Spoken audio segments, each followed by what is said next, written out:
Israeli MPs have passed a highly contentious bill despite widespread protests aimed at stopping it. This new law strips the Supreme Court of its ability to overturn government actions deemed unreasonable. It is part of a series of reforms that seek to limit the court's power, sparking massive demonstrations and concerns about threats to Israeli democracy.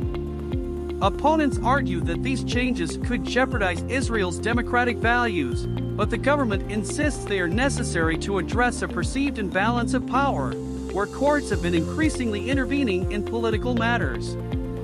The reasonableness bill was approved by 64 votes to 0, as the opposition boycotted the final vote. Prime Minister Benjamin Netanyahu reassured that the court would remain independent, and the government needed the bill to implement policies supported by the majority. The political crisis has led to months of turmoil, with Israel's president warning of a national emergency. Protests, some marching 45 miles from Tel Aviv to Jerusalem, have been met with police force. Demonstrators feared that the reforms could lead to a theocracy and have been actively voicing their opposition. The reforms have divided the country deeply, with hundreds of thousands of protesters taking to the streets regularly.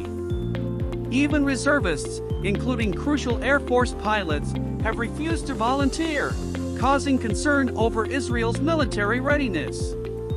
The controversial measures have drawn criticism not only from within Israel but also from U.S. President Joe Biden, who called for their postponement, labeling them as divisive.